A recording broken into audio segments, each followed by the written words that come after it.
हाँ जी, India size and location, class 9 geography chapter 1। India is one of the ancient civilizations in the world. India जो है दुनिया की सबसे पुरानी सिविलाइजेशंस में से एक है। It has achieved multi faceted socio economic progress during the last 5 decades. यानी पिछले 50 साल में इंडिया ने कई तरीके से सोशल इकोनॉमिक प्रोग्रेस हासिल की है। It has moved forward, displaying remarkable progress in the field of agriculture, industry, technology, and overall economic development. India ने इन सब चीज़ों में, इन सब फील्ड्स में, जिसमें एग्रीकल्चर, इंडस्ट्री, टेक्नोलॉजी और ओवरऑल इकोनॉमिक डेवलपमेंट में बहुत सारी अचीवमेंट्स की हैं। India has also contributed significantly to the making of world history. यानी इंडिया का पूरी दुनिया की हिस्ट्री में एक बहुत ही इम्पॉर्टेंट कंट्रीब्यूशन रहा है। अब इंडिया की लोकेशन के बारे में बात करते हैं। इंडिया एक बहुत बड़ी कंट्री है, lying entirely in the northern hemisphere. देखो, हेमिस्फीयर क्या होता है कि जो पूरे वर्ल्ड को आधे हिस्से में डिवाइड करता है, और उस नॉर्दर्न पार्ट को, जो ग्लोब है हमारा, उसके अंदर नॉर्दर्न हेमिस्फीयर वाले हिस्से में इंडिया एग्जिस्ट करता है। और इंडिया का जो लैंड है, यानी कि जो ज़मीन है इंडिया की, वो लैटिट्यूड 8 डिग्री 4 मिनट्स नॉर्थ। इसे आप अगर ध्यान से समझोगे तो इंडिया की जो लोकेशन है वो लैटिट्यूड क्या होता है, जो आपकी, जिसे आप, अगर मैं हिंदी में बोलूँ तो जो लेटिव लाइनें होती हैं वो लैटिट्यूड होती हैं, और जो खड़ी हुई लंबी लाइनें होती हैं वो आपकी लॉन्गिट्यूड होती हैं। तो लैटिट्यूड जो है इंडिया का है 8 डिग्री 4 नॉर्थ। अगर आप इंडिया के मैप को देखो, ईस्ट वेस्ट नॉर्थ साउथ, तो इंडिया की जो लोकेशन है, अगर आप अपनी बुक में देखेंगे तो इंडिया का जो मैप है, इस मैप के अंदर आप देखेंगे ध्यान से, तो इंडिया को आप दो तरीके से एक बार देख सकते हैं। इसकी टिक जो है आप अपने एनसीईआरटी बुक में देख सकते हैं। इसे आप एक बार चेक भी कर लो। फिर मैं आपके नंबर पर इसको सेंड कर रहा हूँ, इसको चेक कर लो आप। इमेज मैंने सेंड की है, इस इमेज को हम डिस्कस करेंगे यहाँ पर।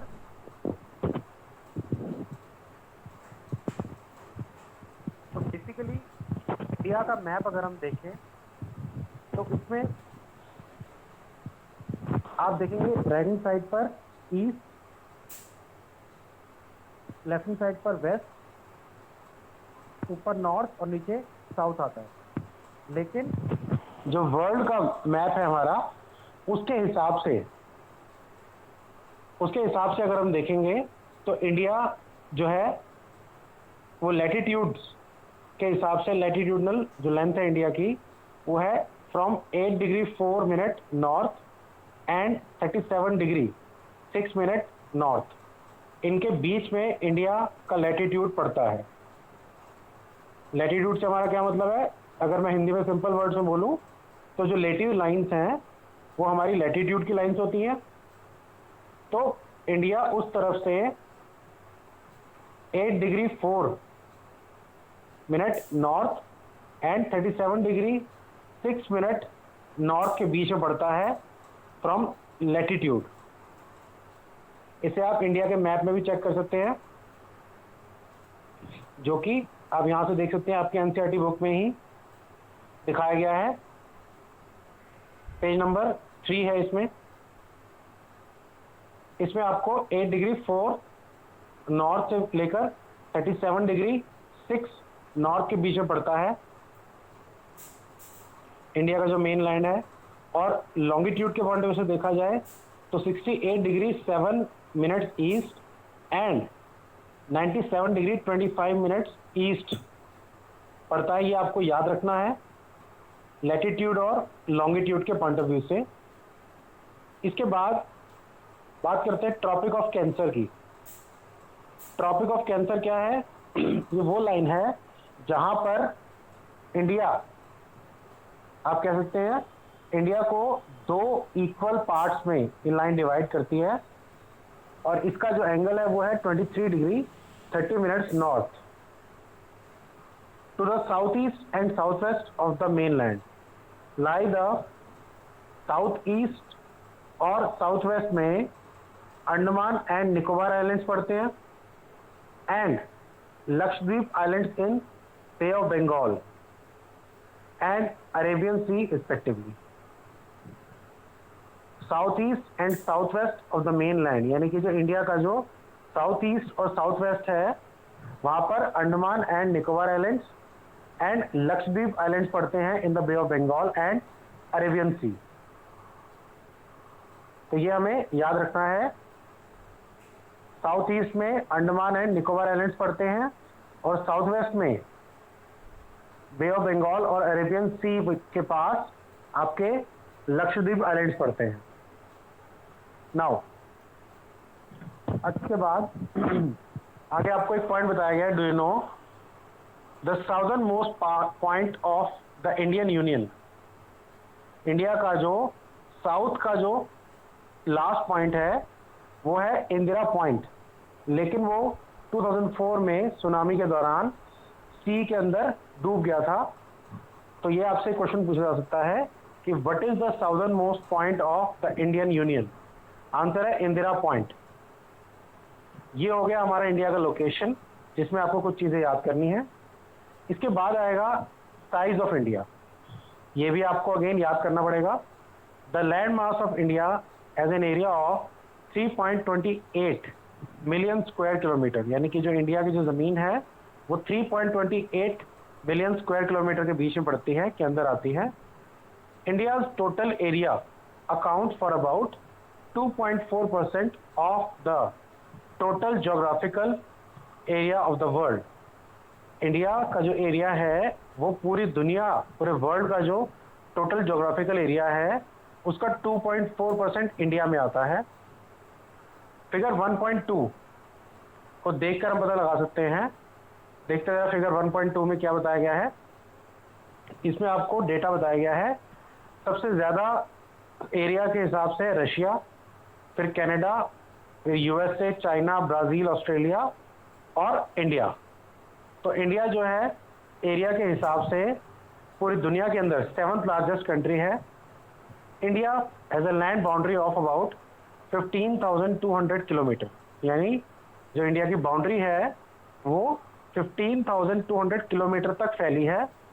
And the total length of the coastline of the mainland, coastline मतलब होता है जो सी के पास वाला एरिया होता है, वो उसकी जो लेंथ है including Andaman and Nicobar and Lakshadweep is 7,516.6 kilometre.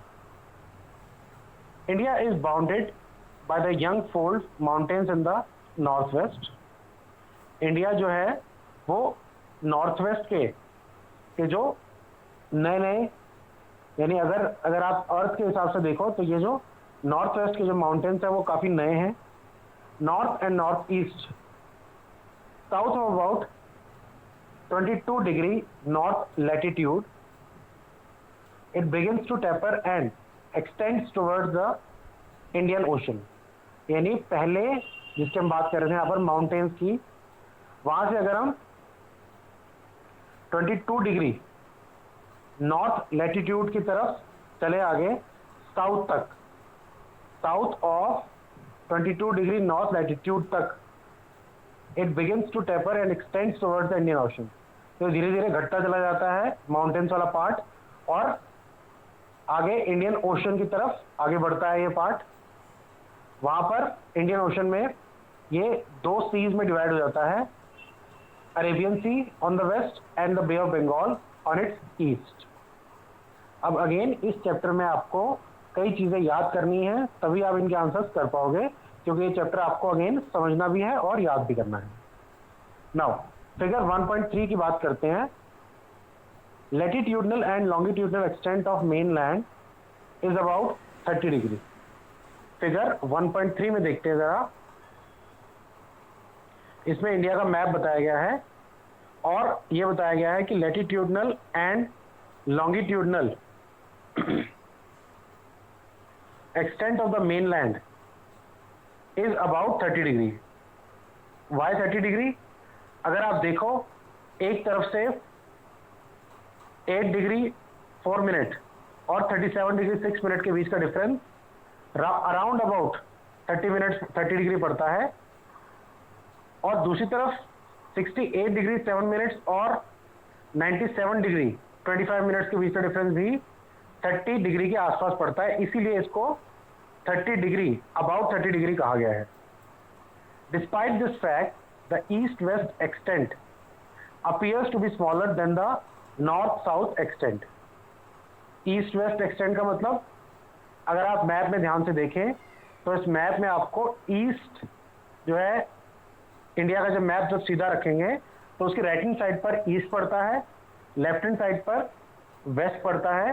तो ईस्ट वेस्ट के बीच का जो एरिया है, और टॉप जो है वो नॉर्थ है, जहाँ पर हमारा नॉर्दर्न एरिया, जहाँ पर दिल्ली, पंजाब, उसके अलावा उससे ऊपर अगर आप जाएंगे नॉर्थ में तो जम्मू एंड कश्मीर पड़ता है। ईस्ट वेस्ट हो गया, ईस्ट हो गया राइट हैंड साइड पर, वेस्ट हो गया आपका left hand side, north top पर हो गया, और साउथ हो गया आपका बॉटम पे। तो ये जो ईस्ट और वेस्ट के बीच का डिफरेंस है वो छोटा है, उसका जो एरिया है वो है 2933 किलोमीटर, और जो नॉर्थ और साउथ के बीच का एरिया है वो है 3214 किलोमीटर। तो ये जो एरिया का डिफरेंस है हम देख सकते हैं, ईस्ट वेस्ट का डिफरेंस छोटा है और नॉर्थ साउथ के बीच का डिफरेंस बड़ा है। From Gujarat to Arunachal Pradesh there is a time lag of 2 hours. Gujarat और अरुणाचल प्रदेश के बीच में जो टाइम डिफरेंस है वो 2 घंटे का टाइम का डिफरेंस है। गुजरात और अरुणाचल प्रदेश के बीच में 2 घंटे का टाइम डिफरेंस है।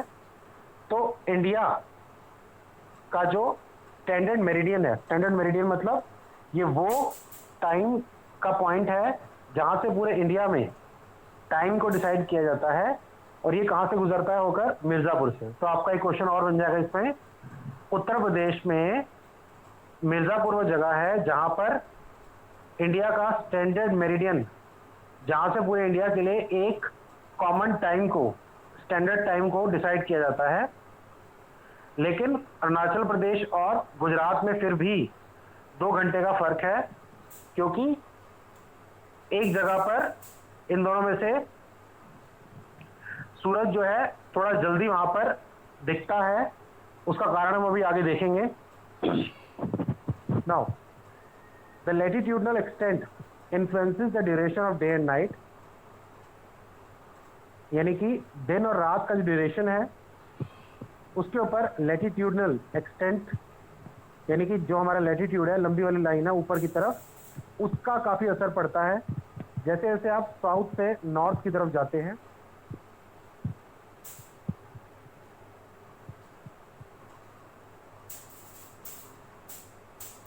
हाँ जी, इसके बाद बात करते हैं इंडिया एंड द वर्ल्ड की।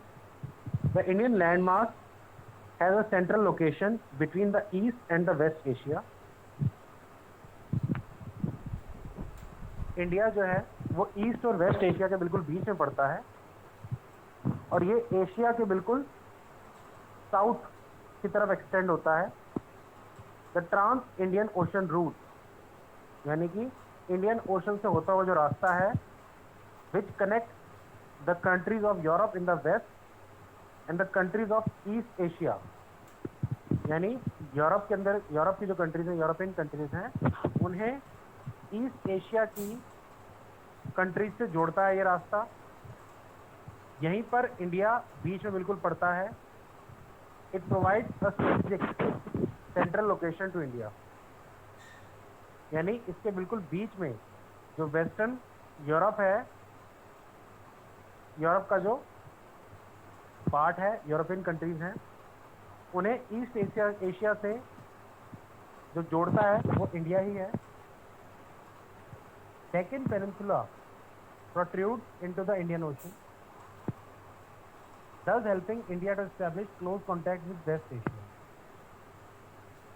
तो इंडिया को जो डेक्कन पेनिनसुला का जो एरिया आता है वो इंडियन ओशन के बिल्कुल पास पड़ता है। तो इस तरह से इंडिया को वेस्ट एशिया के साथ जोड़ने में काफ़ी मदद करती है ये लोकेशन। यानी एक तरफ इंडिया जो है यूरोप के साथ ईस्ट एशिया के बीच में एक लिंक का काम करता है, और दूसरी तरफ वेस्ट एशिया के साथ भी इंडिया जुड़ा हुआ है। दूसरी तरफ Africa and Europe from the western coast and with south east and east Asia from the eastern coast. यानी कि ये वो सारे एरियाज हैं जहाँ से इंडिया, आप कह सकते हैं, अलग अलग जो सी रूट्स हैं, कोस्टल रूट्स हैं, जो समुंदर के रास्ते से जहाँ जहाँ से इंडिया दूसरे इस एशियन कॉन्टिनेंट और दूसरे अफ्रीका और यूरोप के कॉन्टिनेंट्स के साथ जुड़ता है। इंडिया की जितनी बड़ी कोस्ट लाइन है, कोस्ट लाइन का मतलब जो सी के पास वाला एरिया है, इंडिया की जितनी बड़ी कोस्ट लाइन है इंडियन ओशन के आसपास की, उतनी बड़ी कोस्ट लाइन किसी और कंट्री की नहीं है। तो इंडियन ओशन में, यानी कि जो ओशन है, जो जिसको नाम इंडियन ओशन दिया गया है, वो इसीलिए इंडियन ओशन नाम दिया गया है क्योंकि इंडिया की जो कोस्ट लाइन है वो सबसे ज़्यादा इस ओशन के पास वाला जो एरिया है उसमें इंडिया का सबसे ज़्यादा इम्पोर्टेंट पार्ट है। India's contact with the world have continued through ages, but relationships through the land route are much older than her maritime contact। यानी इंडिया का जो वर्ल्ड के साथ कांटेक्ट है वो काफ़ी लंबे टाइम से है, लेकिन इंडिया का जो लैंड रूट है, ज़मीन वाला जो हिस्सा है जिसके थ्रू इंडिया बाकी कंट्रीज़ के साथ जुड़ता है, वो सी रूट से भी काफ़ी पुराना है। यानी नॉर्थ में काफ़ी सारे ट्रैवलर्स माउंटेन्स के थ्रू इंडिया आया करते थे, while the oceans restricted such interaction for a long time. लेकिन ओशंस के थ्रू ये रूट काफ़ी लंबे टाइम तक बंद था, क्योंकि ओशंस के थ्रू आना शुरुआत में पॉसिबल नहीं था जब तक प्रॉपर इस तरह के बड़े बड़े शिप्स नहीं बना लिए गए।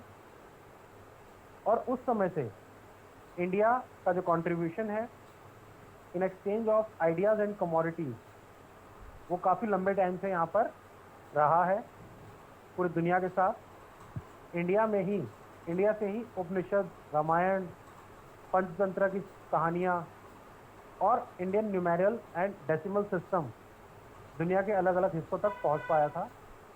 इंडिया के मसाले पूरी दुनिया में मशहूर थे। Muslim and other merchandise were taken from India to different countries, पूरी दुनिया में इनका ट्रेड किया जाता था। On the other hand, the influence of Greek culture, and the architectural styles of dome and minarets from West Asia can be seen in different parts of our country। यानी India में भी बाहर की countries से, जैसे Greek से sculpture यहाँ पर बनाए जाते थे, जिन्हें आप कह सकते हैं जो इंडिया की बिल्डिंग से यूज़ किए जाते थे। और आर्किटेक्चरल, यानी कि अगेन जो बिल्डिंग से पेंटिंग्स बनाई जाती थी, जिस तरीके से स्ट्रक्चर्स बनाए जाते थे डोम्स के और दूसरी बिल्डिंग्स के, जिस तरह से इंडिया के बिल्डिंग्स में आप कैसे गुंबद बनाए जाते थे, खंभे होते थे, वो वेस्ट एशिया से लाए जाते थे और इंडिया के अलग अलग हिस्सों में उन्हें बनाया जाता था। तो इस तरह से हमारा एक ये वाला पार्ट, अभी इंडिया के साइज़ और लोकेशन वाला पार्ट के साथ साथ इंडिया का जो वर्ल्ड के साथ कनेक्शन है, उसका फर्स्ट पार्ट हमारा यहाँ पर फिनिश होता है। इसके बाद हम अगले पार्ट में पढ़ते हैं इंडियाज़ नेबर्स। इंडिया के पड़ोसी कौन कौन हैं। इंडिया की जो बाउंड्रीज़ हैं वो पाकिस्तान और अफ़गानिस्तान के साथ नॉर्थ वेस्ट में है, और चाइना, नेपाल और भूटान के साथ नॉर्थ में, और म्यांमार, बांग्लादेश के साथ ईस्ट में। हमारे साउदर्न नेबर्स जो हैं उसमें 2 आइलैंड कंट्रीज़ आती हैं। आइलैंड कंट्रीज़ मतलब जिन कंट्रीज़ के पास आइलैंड्स हैं, जिसमें श्रीलंका और मालदीव्स आते हैं। श्रीलंका एक सी रूट के through, by the Palk strait and the gulf of Mannar के थ्रू इंडिया से डिवाइडेड है, अलग है। जबकि मालदीव आइलैंड जो है वो लक्षद्वीप आइलैंड्स के बिल्कुल साउथ में पड़ता है। इंडिया के अपने नेबर्स के साथ काफ़ी स्ट्रॉन्ग ज्योग्राफिकल और हिस्टोरिकल लिंक्स रहे हैं। अगर आप एशिया का मैप अपने एटलस में देखें तो आप देख सकते हैं कि कैसे इंडिया बाकी एशिया से बिल्कुल अलग दिखता है, क्योंकि इंडिया और चाइना ये दो ऐसे कंट्रीज हैं जो कि एरिया वाइज भी एशिया में सबसे बड़े कंट्रीज में आते हैं और पॉपुलेशन के पॉइंट ऑफ व्यू से भी। तो इंडिया के बारे में अगर हम पढ़ते हैं तो हमें देखना होगा कि इंडिया का जो मैप है उसको कैसे एशिया की बाकी कंट्रीज में वो इंडिया का मैप अलग से दिखाई देता है, जो आप देख सकते हैं इंडिया का मैप सबसे लास्ट में। तो इस तरह से हमारा ये पार्ट यहाँ पर फिनिश होता है। ये अच्छे से एक बार आप रिवाइज करना और फिर इसके क्वेश्चन आंसर्स को हम डिस्कस करेंगे और इसके मैप वर्क को करेंगे। ठीक है, थैंक यू।